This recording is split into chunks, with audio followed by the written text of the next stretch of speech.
Hello, Mech Warriors, and welcome to the Mech Bay, where we fix your mech and fix your game.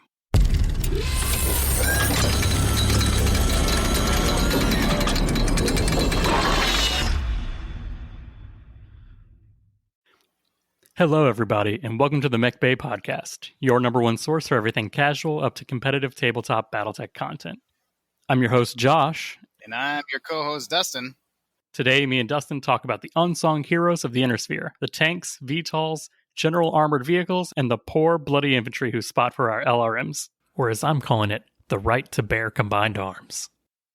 All right, for our listener mail and shoutouts, Justin writes, "Hey, as someone who has just gotten into the tabletop, I'm really digging the show. Keep up the good work. Thanks, your love for the podcast fuels me as I edit the podcast deep into the wee hours of the night." Dustin, do we have any Battletech news for this week? Yeah, you can get the Force Packs on Catalyst's web store. You can get the Battle Lance, the Striker, and the Command Star, which are the Lance packs that came with the first wave of the Battletech Kickstarter. Probably coming to retail soon. I know I've been looking at Fortress Miniatures web store a lot lately. He's essentially purchased a bunch of those and broken them down, so if you want a specific mech, you can get those there. I did not know that. That's news to me. Yeah, he's got a bunch of stuff. He's got some cases and... Yeah, I saw he got some Feldherr stuff in, too. Yeah, I'll probably be taking a look at his stuff once the Wave 2 comes in, because I don't want all of the mechs that are coming, but I would like to get a little piecemeal. Yeah, gotta get your Comstar mechs in there. These level 2s. So how do you want to lead into the... Sure. So we'll get into the bulk of our segment this evening, playing Battletech with armor and combined arms. So you want me to read this stuff since... Yeah, okay. So you've gotten bored with 100-ton killing machines powered by nuclear reactors and want some grounded military action. So Josh, why would you add armor into a game of Battletech? I would add armor and infantry if I want something that's very cheap and easy for my opponent to kill, but also have a dedicated purpose rather than a more general utility that a mech has. What are some pros and cons? You expand on that a little bit. Pros to having vehicles in a game of Battletech is, like I said, they're cheaper C-bills wise, they're cheaper BV wise, and I can essentially spam them. If I wanted to play a horde army in Battletech, I would be using cheap little vehicles like little hovercraft known as Savannah Masters, which just have one medium laser, and I can take 100 of them in a normal game. The cons to this is I'm taking 100 medium laser hovercraft that are going to die if you look at them, and that's not really an effective, battle plan. Your opponent might also not like for you to bring 50 little annoying boogers to the table. It's always fun to try once, but in a normal game of Battletech, not so much. Talking about swarms, do you think armor is good for quick games? I wouldn't say that it's good for quick games if you're trying to take the most efficient, like if you're taking like a 500 BV piece of armor in place of a 1500 BV mech, taking 3 of them. So in a normal 5K game, you might take 12 or 15, cheap armor. It's not going to be good for a regular game. It's going to be more movement and more dice allocation for shooting. Yeah, more models to pick up and move on the table. Oh, yeah. Just a little bit longer than your typical lance-on-lance game. I don't know if... I don't have any experience running armor in a competitive environment, but do you think armor could be competitive? Armor can definitely be competitive. Any role that a mech can fill, a vehicle can fill, a specialized vehicle can fill. So we all hear me talk about the Black Knight. Well, I like it because it's got a lot of lasers that can essentially be short-range area denial and just put in a bucket of dice. Well, there are vehicles that do that way better for cheaper than a Black Knight. So if I just need to sit on an objective and hold that ground, I'm not going to pay the price for hand actuators, hips, sensors, and all that when a 80-ton tank will do the same job. And even if you hit it and you immobilize it, it's still on the objective. That's right. You could just throw an Ontos on there or something like that. Exactly. So playing combined arms takes a little extra time for most of us who are getting into Battletech because you have to learn twice as many rules. Yeah, I definitely recommend talking to your opponent, especially if it's a casual setting, which most of us are playing casual games on game nights. Some people just want to play out of the Battletech manual, and that's okay. So yeah, start small, add one of something, like pick a tank that is a motive type or a hovercraft to add to your game. That way you're not spending too much time flipping through the rule book or, deciding how the rules are supposed to go for that night. Yeah, me and you definitely fell into one of these traps where we decided on like a 12K BV game, Comstar versus clans, and I took 6 mechs and I want to say 12 vehicles and then another 6 infantry, and I think we got through 3 or 4 turns in 3 hours. Yeah, even if my child wasn't interrupting the game to the point that we couldn't play anymore, I don't know if we would have seen a conclusion to that game that night. We were a little ambitious. You will find rules for all these special foot sloggers, button pushers, laser designators, and engine revvers in Total Warfare, and non-tournament rules in tactical operations and other more esoteric Battletech rule tomes. So there's a few key differences between vehicles and battle mechs besides the fact that some have legs and some don't. Structure-wise, vehicles and mechs aren't normally mixed, unless you're Capellan or you're Comstar. Game-wise, there's no reason not to do this, but in real-world terms, this is like combining your tank, your infantry, and your air support under one command. It just doesn't really work out logistically. One big thing is vehicle firing and receiving damage arcs are different from mech arcs. For vehicles, it's just that first hex in between that first and the next one, pointing front. It's just between those, so you're making I want to say a 30-degree angle out rather than the 180-degree angle out of a mech. Yeah, vehicles have very narrow front arcs for receiving fire. But unlike mechs, which will torso twist and twist their arms, a lot of vehicles actually have turrets, and those turrets mount weapons which can just shoot in a 360-degree arc. Yeah, nobody's safe from your Shrek PVC carrier. One thing that I think is cool is that there's essentially an anti-tank specific weapon, and that's the Inferno missile. Inferno missiles can be devastating to vehicles. I think it's 3 Inferno or 2 Inferno missiles. Instead of doing damage via heat, just do criticals, automatic crits to vehicles. So is there a point to trying to raise the heat on a vehicle? Vehicles don't have any heat. It's all calculated in the construction of the vehicle. You don't have to worry about tracking heat, which is convenient for some. So do vehicles have a preferred environment? Like mechs are all-terrain vehicles essentially, but what about a regular vehicle? Vehicles gain 1 movement point at either flanking or cruising speed if they spend their entire movement phase on pavement. All right, so let's dig a little deeper and break these up. So for all the tread heads out there, let's talk about some tanks. Tanks specifically, they can mount insane amounts of armor and weapons, but are often rendered unusable or mission killed if they get all those tracks blown off, even still with armor. Dustin, why am I going to bring a tank to a game of Battletech? Tanks are great for holding narrow corridors. If they can keep their flanks covered via buildings or supporting units, they can really just lock a lane down. They can put a volume of fire down that lane, and tanks are not constrained by the same construction rules that battle mechs are. So they can mount more than twice. They can mount an unlimited amount of armor, I think. Don't quote me on that. On their front arc. So some tanks just mount crazy amounts of armor. What's that old, the Russian tanker crew? They say, we are a tank. If the enemy destroys the tracks, we are artillery. If they destroy the main gun, we are a pillbox. If they destroy the machine guns, we are a bunker. If they destroy the armor, we are heroes. And that'll happen sometimes. But no, I mean, for tanks, you definitely want to... Your objective should always be to put them where you want, not continually be moving, because they're never going to stay moving like a battle mech.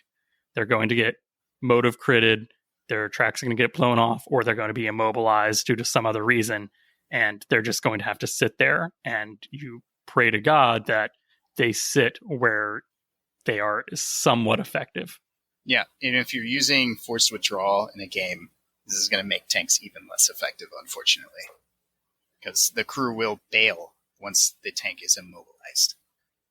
So some examples of tanks in Battletech are like the Demolisher, which we all know is the AC-20s, the Von Luckner, which is also an AC-20, but also has the assortment of SRMs, LRMs, and machine guns. The beloved or hated LRM and SRM carriers. Combo. The Shrek PPC carrier, and getting a little bit more advanced, the Alarcorn triple Gauss tank. So moving on from treads, we have wheeled vehicles.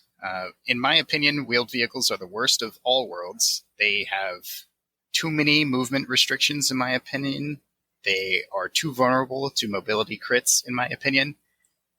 Perhaps they do a little better over open roads and open fields. I kind of hate wheeled vehicles. Change my mind, Josh.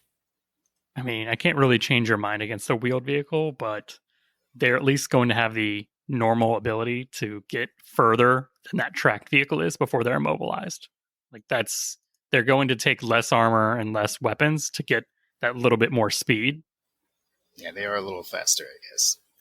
There's not many of them that I would like purposely take over a tread tank, but they do still have their uses if you're trying to do more of a skirmishing with actual armor.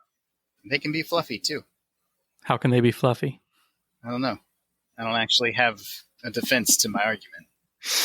Bring wheeled vehicles for fluff reasons. Fluff reasons that I don't know or understand. You're mainly going to see wheeled vehicles like if they're used for like a pirate game. Like these are going to be your strikers, your APCs, little trucks with a guy with a gun on the back of it. Like these are much more militia rather than organized army. Yeah.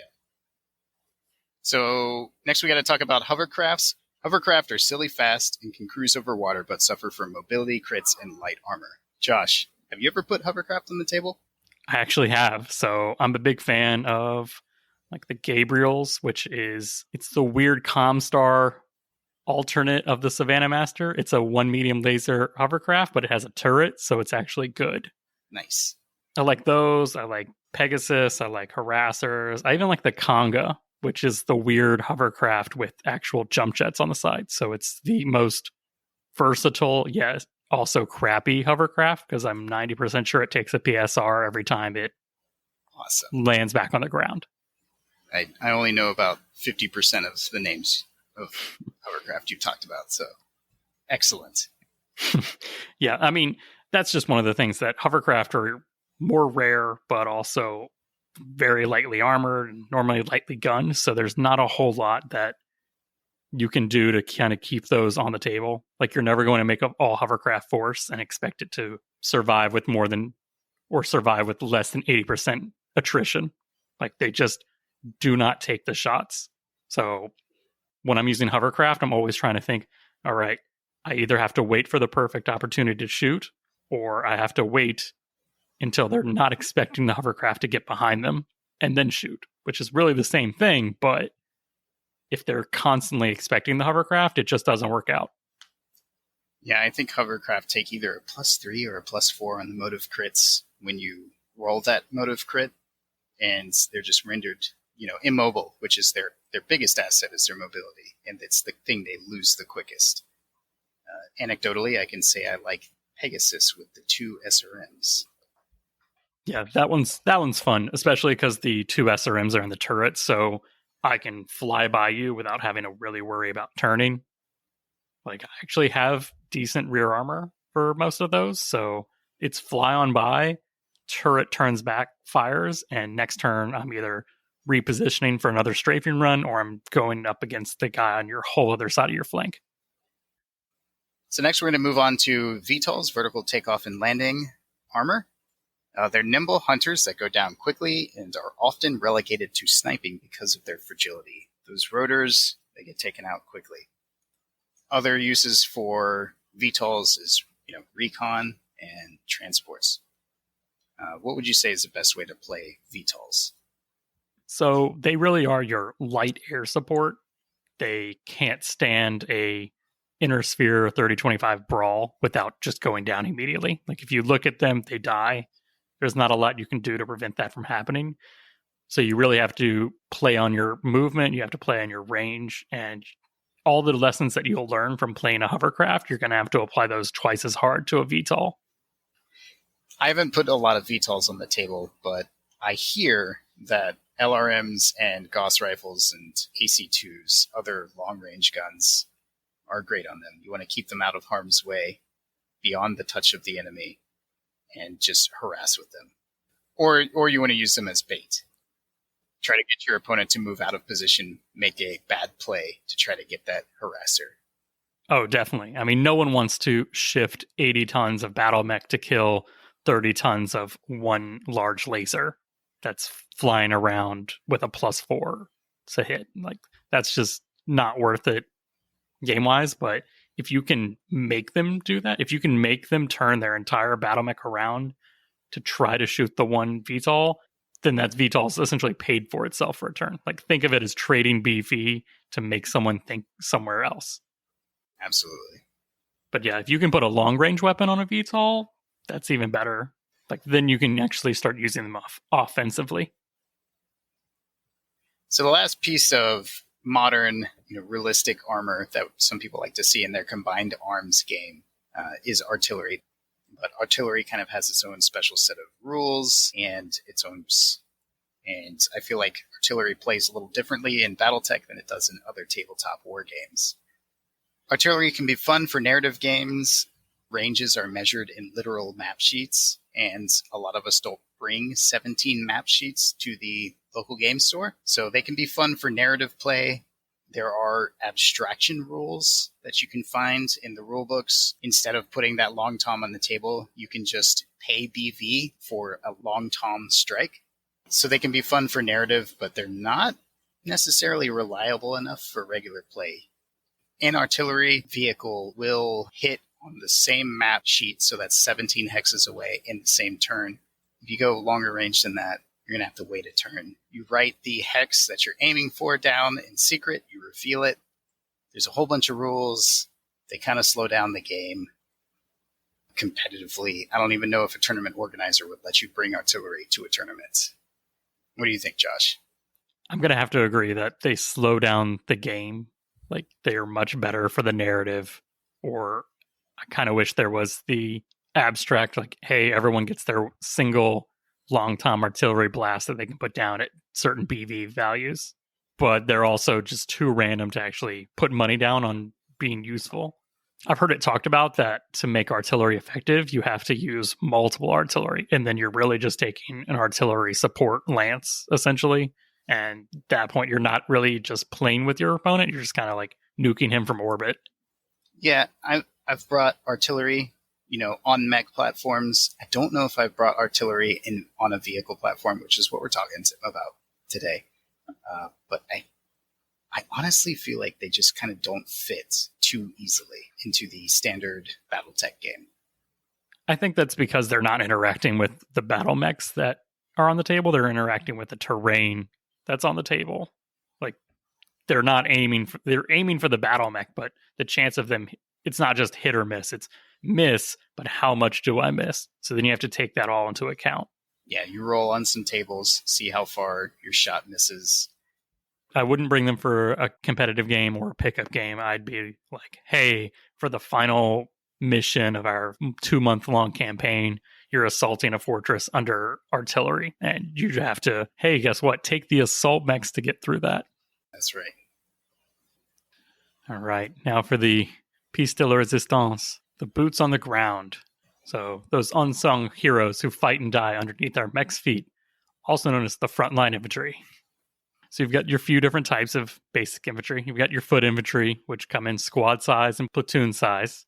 You've got your jump infantry, which are essentially a jump jet strapped to a guy. You've got mechanized, which can either be hover or wheeled. Think dudes on ATVs and Jeeps, retrofitted pickup trucks.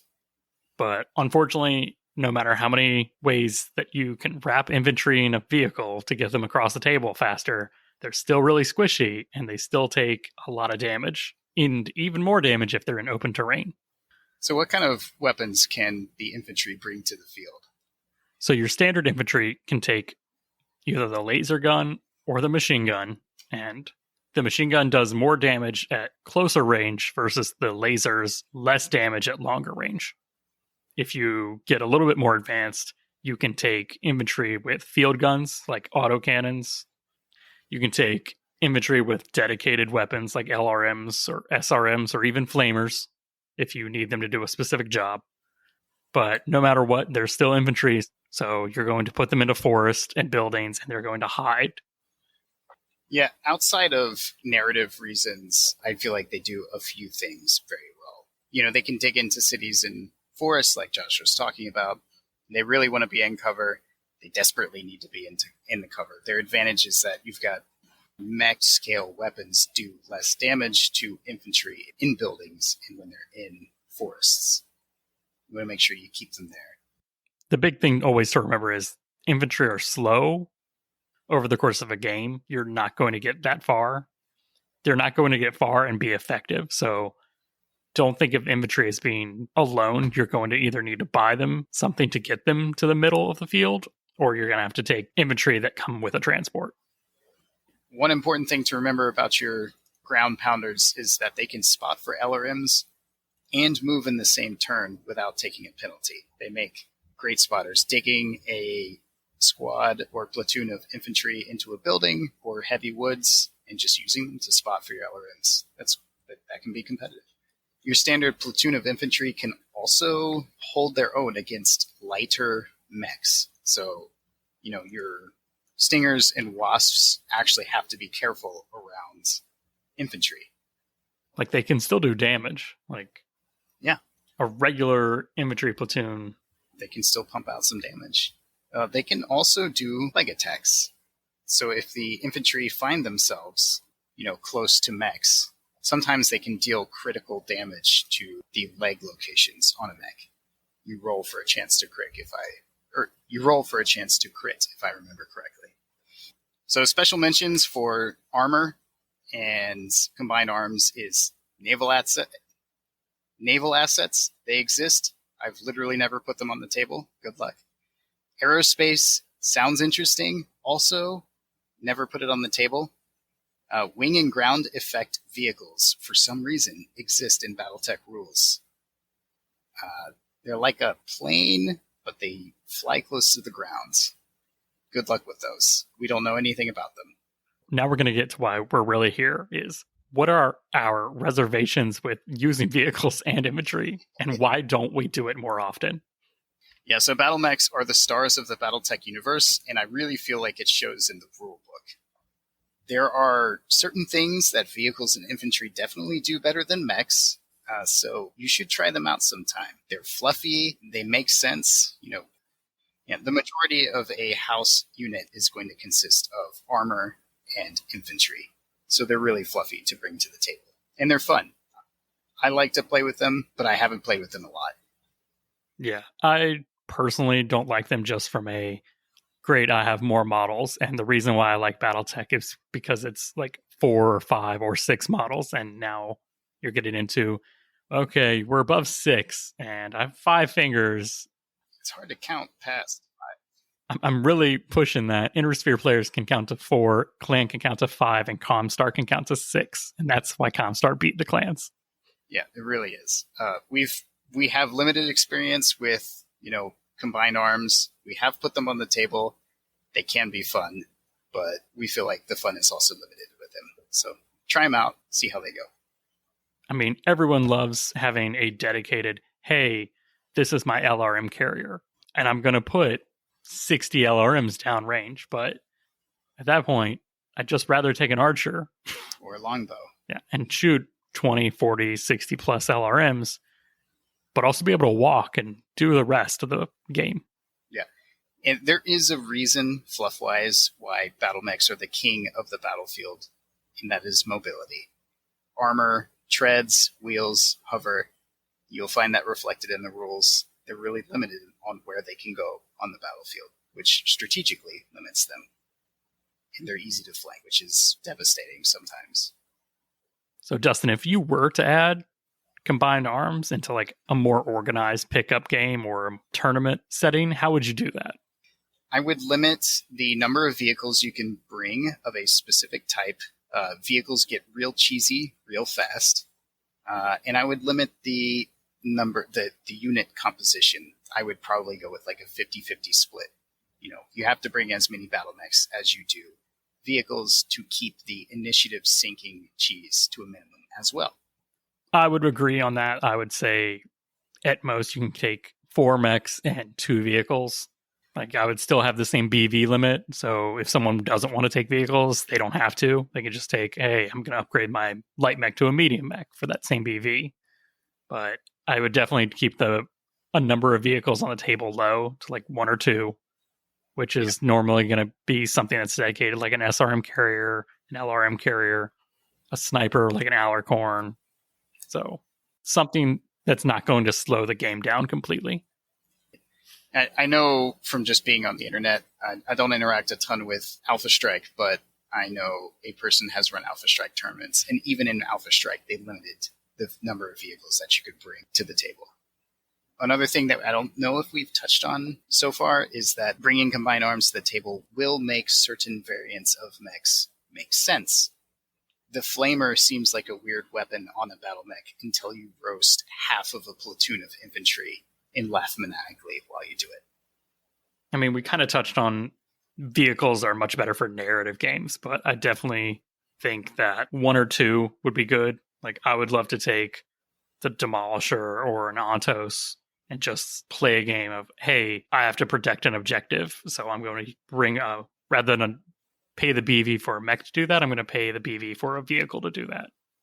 Infantry are good for spotting, so if I want to take a dedicated LRM mech, I might actually say, well, rather than take a mech that's going to get up and get shot and constantly needing to be moving, I'll just take infantry, and the chance of my enemy being able to wipe out infantry all in one turn, pretty low. So there are definitely tactics that can be used around combined arms, but it really does slow the game down. Like, I don't want to say to a halt, but if you're not constantly practicing with it and your opponent doesn't know what to do, like that's probably the biggest thing is you may know everything you need to do for the vehicles, but if your opponent doesn't know, that's still going to slow them down of, okay, I roll to hit. What's the to hit chart? Like, I don't know the numbers and all that. Like, yeah, all the charts are different. You have chances to crit, and you have 2 kinds of crits. You have motive crits, and then you have regular crits on vehicles. And if you don't have those all memorized in your back pocket, yeah, it's just extra rules. I'm sure there are people out there, in their meta who bring nothing but combined arms. But that's not us, so we can't talk about that with confidence.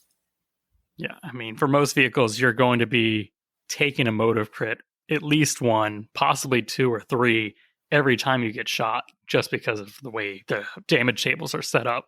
So that's not something that you can really do fast. So Josh, you've got a combined arms list for us tonight. Yeah, so I think this list really exemplifies all the tactics that we are trying to talk about for tanks and vehicles. What did you bring tonight? I brought Von Luckner, which is really just an AC-20 with some SRMs. I brought a Shrek PPC, which is 3 PPCs, an Ontos, which is 8 medium lasers and 2 LRM-5s, 2 Pegasus Hovercraft, which are 2 SRM-6s and a turret and a medium laser in the front, and then a Serrano VTOL, just 1 large laser. So how would you field this? This is not a Lance. 1, 2, 3, 4, 5, 6, 6. It's a level 2, right?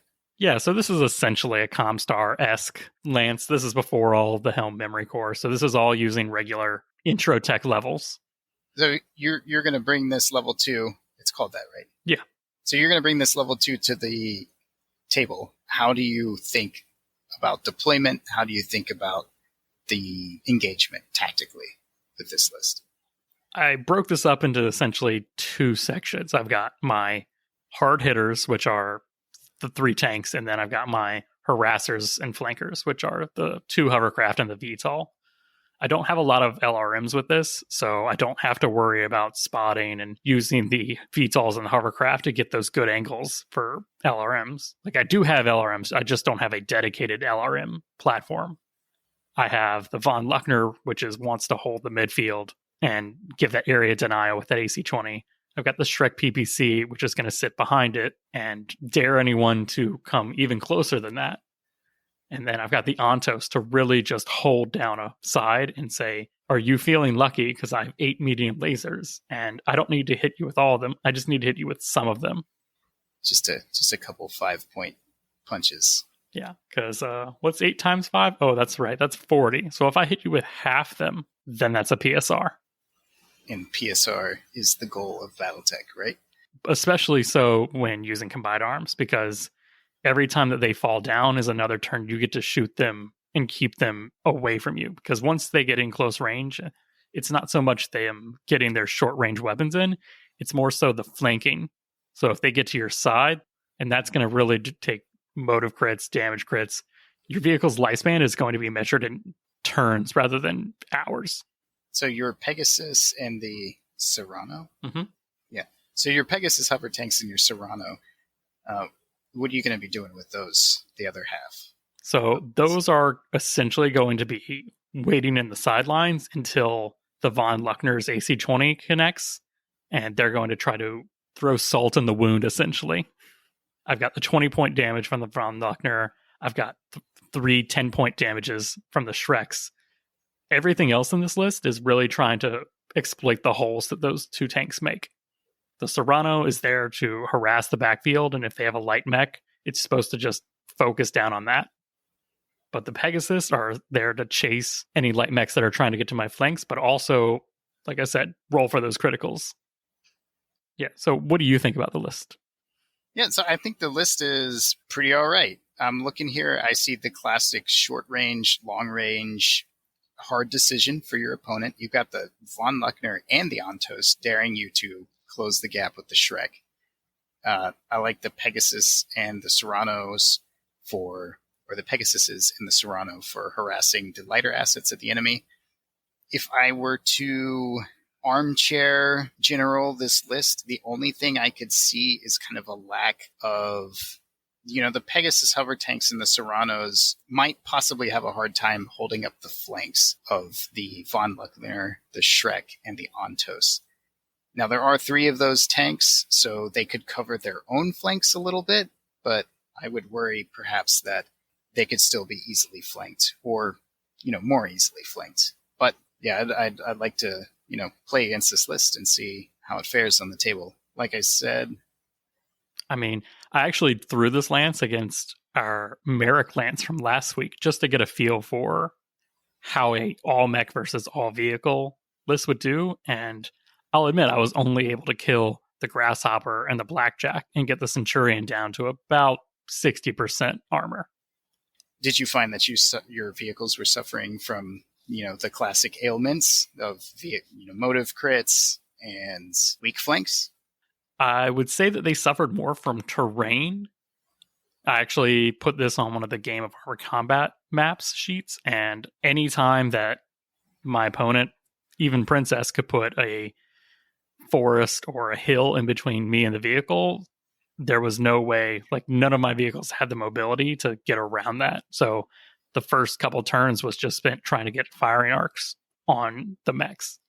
It didn't really get lucky until they started breaking cover and acting like dumb AI.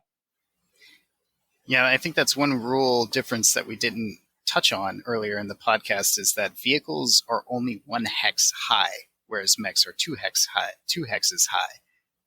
It's hard to gain a terrain advantage with vehicles, which plays into the narrative idea or the narrative reason that battle mechs are king of the field, and it's their ability to navigate terrain, which is interesting that you saw that in the tabletop. Like this map really broke it down to like 3 distinct firing corridors, but the way the woods and everything was set up is that I could not get one of my vehicles through one of the lanes, so I essentially had to dedicate everything to 2 lanes. The enemy didn't go through that lane that I didn't go to, but they pushed hard on the 2 that I did. Due to an unlucky roll early, the von Luckner got essentially immobilized on a hilltop, which is where you would expect it to, but due to the trees all next to it, it only had one firing arc. It couldn't really put the turret weapon to full use. Yeah, and that's another thing I've experienced with armor on the tabletop, is that they're kind of swingy. They're less reliable than I like my assets to be. They're easily critted into oblivion, and sometimes they really put the work in, and sometimes they blow up much faster than you would expect a mech to. Oh, definitely. I mean, the Ontos got a fuel cell hit, which just caused a straight up explosion next to it. So my 8 medium laser platform went up in flames after getting turret locked and then exploding. Yeah, and anecdotally, I've played a tabletop game in person against an opponent. They put a tank into a corridor in a city to hold that lane, that firing lane, which is what tanks do well. And I still got that crit, still got that ammo cook-off, and the tank went down very easily. This can happen to mechs, but it just happens less frequently. I mean, if you take a mech with no ammo, it can't really explode. At most, it can get, 3 engine hits or a gyro an engine, and then it's fallen down and it's force withdrawal. But a vehicle actually has a much higher chance of just exploding and dying. Yeah, and once again, if you're playing with force withdrawal, I think you'll find that it's even worse. The guys inside of the tank don't want to die in the tank. When it's immobilized, they boogie. They get out. My Shrek PBC carrier actually did okay. It did what I would say is equivalent damage for what it was going up against. But once the Ontos and the von Luckner were out of the field, it was easy prey for the Victor to just walk up, AC-20'd, did some medium lasers, and it was pretty lucky to get through one of the sides of armor faster than the others, but there wasn't anything left. And once that was out, I was down to one Pegasus that had essentially failed its skid check and ran into a tree, which destroyed the skirt and then immobilized it. But I still had the turret, but unfortunately it was on level 0 with one level 1 in between that and all the action. What about your Serrano? How did you like your VTOL? So I actually liked the Serrano most of all because it was the last thing to die. No kidding. I don't know if that's just an AI thing with fighting on Megamech, but I was able to constantly stay moving, staying even just in my cruising speed rather than flanking speed, and just turning on the last one to get that forward arc large laser in. It got a good couple hits in before it went down. Yeah, we did talk about how squishy VTOLs are, but I think there have been one of the few rules changes is that rotors take damage divided by 10. So typically you're doing 1 pip of damage to a rotor. VTOLs are a little more survivable than you want them to be sometime if they're on the other side of the field, but it sounds like the Serrano put in its work for you. Yeah. I mean, overall, I was happy with this list. I was pleased with that. I was able to mission kill 2 mechs and put the third one into, all right, if I fight anything above a light mech, I might get worried. Yeah, and I feel like this ties into the fluff, the narrative again. Like your list, the von Luckner, the Ontos, the Shrek, all these things were probably almost certainly cheaper C-bill-wise than the enemy mechs.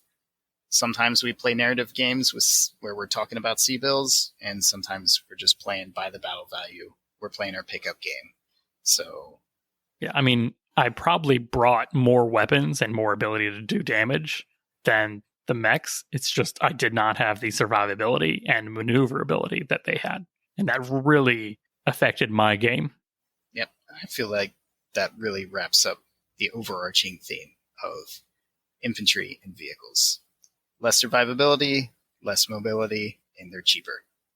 I mean, we do have to give some positives to vehicles, which is if you need a dedicated platform with 3 or 4 or more of something, things like the Alarcorn, if you need Gauss rifles, the Shrek, if you need PPCs. The SRM carrier, if you need SRMs, the LRM carrier, if you need LRMs, aptly named vehicles. So if you need to spam something to effectively engage your opponent, vehicles actually are where it's at. It's the vehicle episode. You want to leave it on a this is where it's at note, right? Yeah. Yeah. And I don't think it can be understated how much we don't play with combined arms and infantry just because they do slow the game down. Like when we do play with infantry and combined arms, it's for a narrative reason. So we're not as interested in who's winning, who's losing, who's being effective as much as it's more logical that this army would have 2 tanks and a bunch of infantry and maybe 1 or 2 mechs. Then, all right, this is not an effective lance and this is not going to work. Yeah, when it comes to, your more competitive casual games or even the tournament, we just literally haven't even done that yet. We would love to find a way to introduce that, but the way they are right now and the speed of the game and just the state of the rules for mech combat versus vehicle combat just don't really mix well, actually. We will say if you have experience playing with vehicles and you have tips and tricks that you like to use to either speed the game up when you introduced a lot of them or tactics that you use with mech and vehicle combat, feel free to send them to us. We would love to read those. Yeah, if there's something we didn't mention when it comes to combined arms, drop us a line, send us a message, and we'll talk about it in the next episode. So if you have any questions or comments, email us at themechbaypodcast@gmail.com or drop us a line on Facebook or any other social media that you can find us on.